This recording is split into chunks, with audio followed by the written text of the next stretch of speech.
asyrafil anbiya'i wal mursalin Sayyidina Muhammadin wa ala alihi ajmain. Amma ba'du. Pertama-tama marilah kita panjatkan puji dan syukur kehadirat Allah Subhanahu wa taala yang telah melimpahkan rahmatnya kepada kita. Tak lupa kita panjatkan doa untuk kedua orang tua kita serta ibu dan bapak guru yang telah mendidik, memberi bekal ilmu yang sangat banyak sehingga kita bisa berusaha menjadi orang-orang yang beriman, berilmu, bertakwa, dan berakhlak. Perkenalkan, saya Melina Primawati dari program studi matematika NIM 19000150059. Pada kesempatan kali ini akan memberikan penjelasan tentang akhlak terhadap keluarga, khususnya kepada orang tua. Orang tua adalah perantara perujian kita.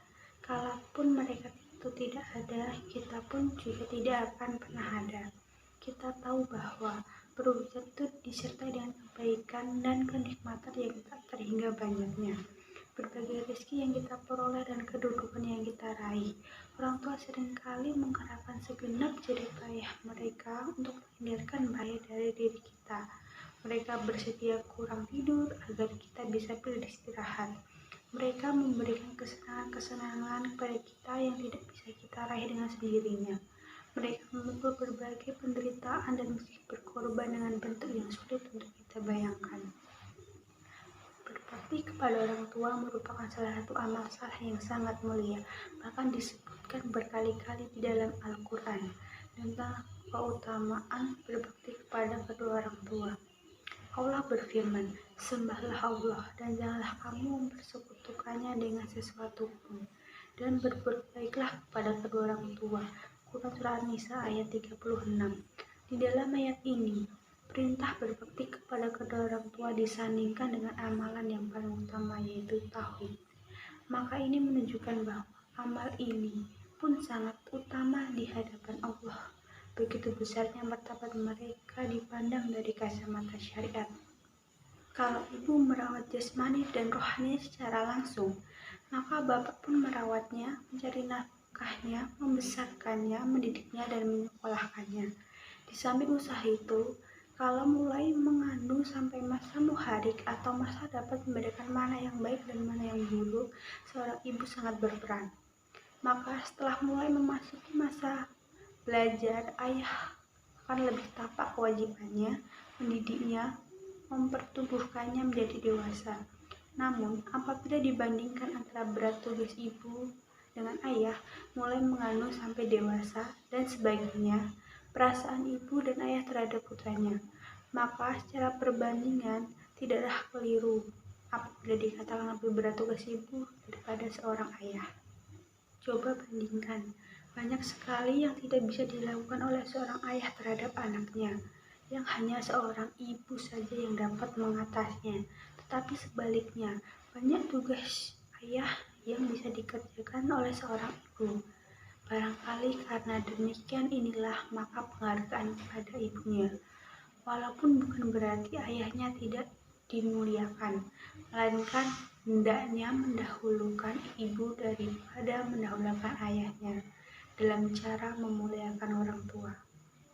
Sesuai firman Allah dalam Quran Surat Al-Luqman ayat 14. Bismillahirrahmanirrahim. Wa wasainal insana biwalidayhi hamalatuhu ummuhu wahnan wa hawlan wa fisaluhu fi amaini an yashkur li wa liwalidayhi ilayyal masir. Dan kami perintahkan kepada manusia berbuat baik kepada dua orang bapak ibunya. Ibunya telah mengandungnya dalam keadaan lemah yang bertambah-tambah dan menyampainya dalam 2 tahun. Bersyukurlah kepadaku dan kepada dua orang ibu bapakmu, hanya kepadakulah kembalimu. Segala sikap orang tua, terutama ibu, memberikan refleksi yang kuat terhadap sikap si anak. Dalam hal berkata pun demikian. Apabila si ibu sering menggunakan kata-kata yang halus kepada anaknya dalam berbicara dalam kehidupan sehari-hari, si anak pun akan berkata halus. Sebaliknya, kalau si ibu atau ayah sering mempergunakan kata-kata yang kasar, si anak pun akan mempergunakan kata-kata kasar tersebut sesuai yang digunakan oleh ayah atau ibunya. Sebab si anak punya insting menit yang lebih mudah ditiru adalah orang yang paling dekat dengannya, yaitu orang tua, terutama ibunya. Agar anak berlaku lemah lembut dan sopan kepada orang tuanya, harus dididik dan diberi contoh sehari-hari oleh orang tuanya. Bagaimana si anak berbuat, bersikap, berbicara. Kewajiban anak kepada orang tuanya menurut ajaran Islam harus berbicara sopan, lemah lembut, dan mempergunakan kata-kata yang mulia. Dalam sebuah riwayat, Rasulullah menghubungkan kedurhakaan kepada kedua orang tua dengan berbuat syirik kepada Allah. Dalam hadis, beliau bersabda, "Maukah kalian aku beritahukan dosa yang paling besar?" Para sahabat menjawab, "Tentu." Selanjutnya, Nabi bersabda, yaitu berbuat syirik atau durhaka kepada kedua orang tua. Hadis riwayat Al-Bukhari. Membuat menangis karena bersedih orang tua juga terhitung sebagai perbuatan durhaka. Tangisan mereka berarti tergoyahnya hati oleh pola tingkah laku anak. Ibnu Umar menegaskan, tangisan kedua orang tua termasuk kedurhakaan yang besar. Hadis riwayat Al-Bukhari. Allah pun menegaskan dalam surat Al-Isra bahwa perkataan atau terhadap orang tua saja dilarang, apalagi yang lebih dari itu. Dalam ayat itu pula dijelaskan perintah untuk berbuat baik kepada orang tua dan berbakti kepada mereka dan tidak boleh menyakiti perasaan hati mereka. Sekarang kita ketahui bersama apa arti penting dan keutamaan berbakti kepada kedua orang tua.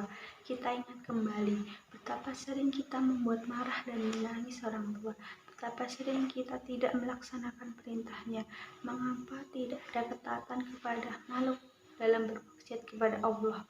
Akan tetapi bagaimana sikap kita dalam menolak itu pun harus dengan cara yang baik, tidak sembarangan.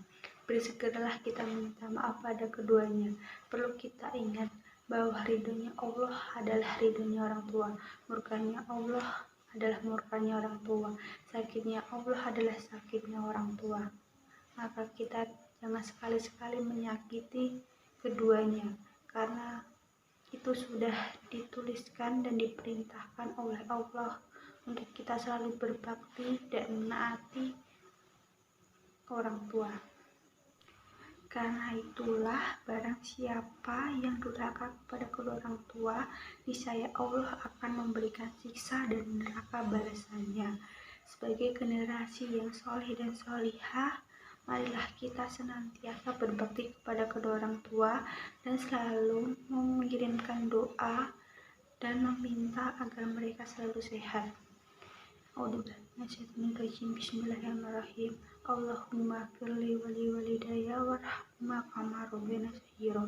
Ya Tuhanku, ampunilah aku dan kedua orang tuaku, dan sayangilah mereka sebagaimana mereka menyayangi aku kala aku masih kecil.